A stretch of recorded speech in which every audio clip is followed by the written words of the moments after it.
Presiden Jokowi memiliki cara yang unik untuk mendekatkan diri dengan lawan bicaranya. Jamuan makan. Jokowi kerap menjamu sejumlah tokoh dengan mengajak makan bersama. Hal itu pun terjadi ketika bertemu dengan baca pres Ganjar Pranowo dan Prabowo Subianto. Meskipun perjumpaan keduanya terjadi di waktu yang berbeda.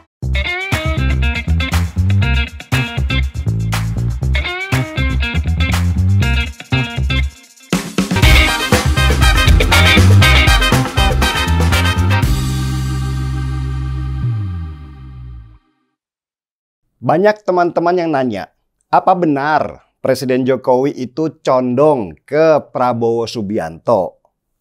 Pertanyaan ini banyak banget saya terima, sampai saya itu bosen jawabnya. Mendingan saya jawab di sini aja deh, sekalian biar pada paham semua.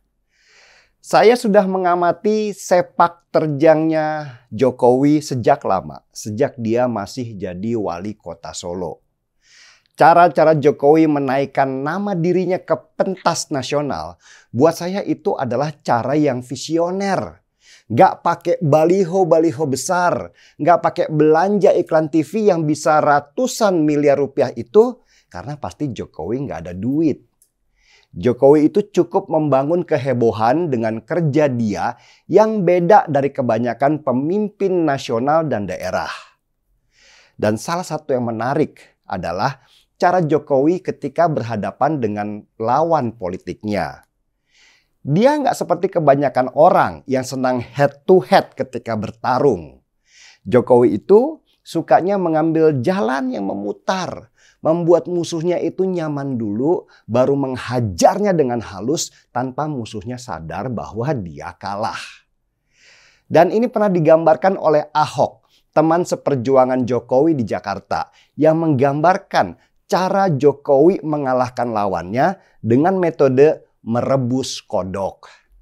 Caranya, kata Ahok nih, dia taruh sebuah panci berisi air dingin di atas kompor. Kemudian dia masukkan seekor kodok di dalam panci itu. Sang kodok merasa nyaman karena airnya dingin, tanpa sadar kalau api di kompor itu dinyalakan pelan-pelan. Ketika kodok sadar bahwa dia telah direbus, terlambat sudah. Kodok pun mati perlahan.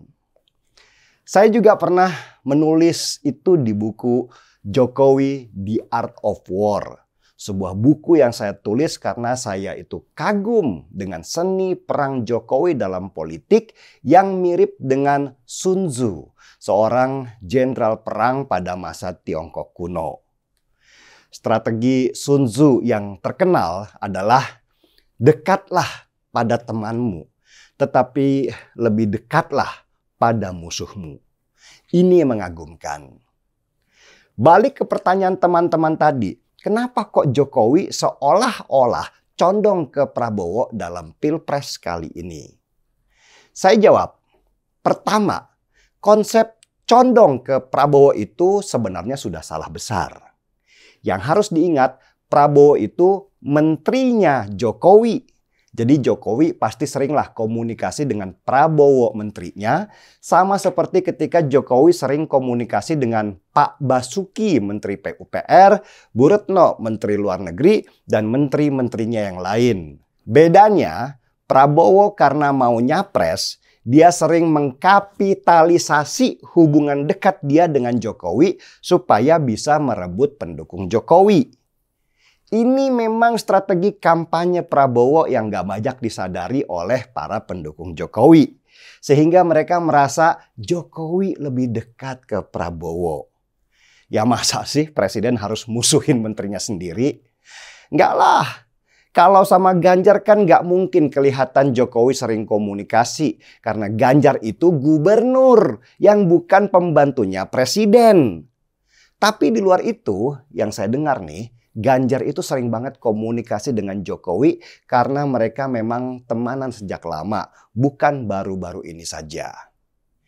Yang kalian perlu semua tahu, yang bisa mengubah hati Bu Megawati supaya PDI Perjuangan akhirnya memilih Ganjar Pranowo sebagai capresnya, ya Jokowi. Jokowi lah sejak dulu yang selalu memaksa PDI Perjuangan cepat-cepat deklarasikan Ganjar Pranowo karena kalau terlalu lama disimpan itu bisa bahaya. Di sini Jokowi adalah kingmaker yang membuat peta calon presiden itu langsung berubah total dan membuat Prabowo panik sehingga langsung buru-buru ketemu Jokowi pas Lebaran dengan alasan silaturahmi. Yang kedua, Jokowi itu nggak suka sekali dengan Anies Baswedan. Karena menurut dia, Anies itu hanyalah calon presiden populis yang nggak bisa kerja sama sekali. Perhatikan saja, Jokowi itu nggak pernah sekalipun endorse Anies sebagai calon presiden. Malah dia terkesan menghindar ketika Anies ingin bertemu dengannya. Kacaunya Jakarta ketika dipimpin Anies itu adalah bukti nyata bahwa Anies nggak bisa kerja, hanya bisa ngomong doang. Tetapi masalahnya hasil survei pada masa itu menaikkan nama Anies ke permukaan karena emang didesain sama tim suksesnya Anies. Dan kalau Anies, Ganjar Pranowo, juga Prabowo akhirnya resmi menjadi calon presiden, maka dengan adanya 3 calon presiden, kemungkinan besar akan ada 2 putaran saat pemilu. Putaran kedua pemilu nanti jelas akan membuka ruang kesalahan lebih besar dan juga, catat ya, biaya pemilu itu akan bengkak luar biasa. Maka yang bisa dilakukan Jokowi adalah bagaimana membuat pilpres nanti hanya ada 2 pasangan calon saja supaya bisa 1 putaran.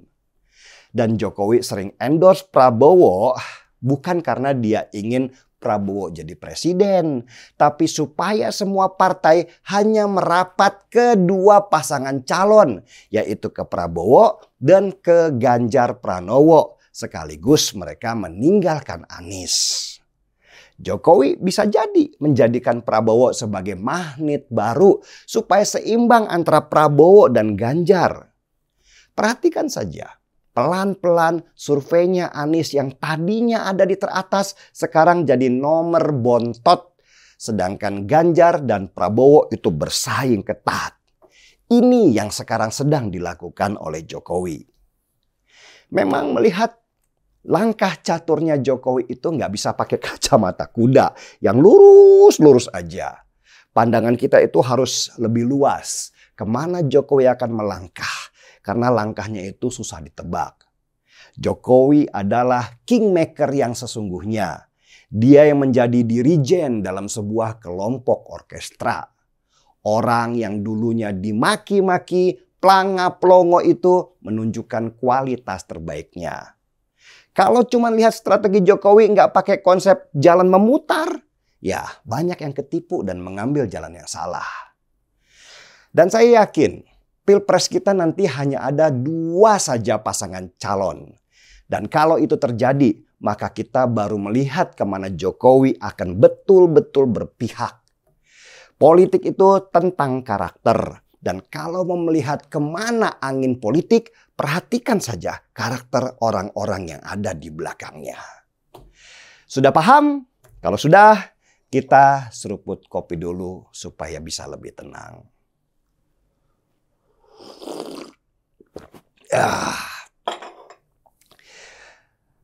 Markibong, mari kita bongkar semua.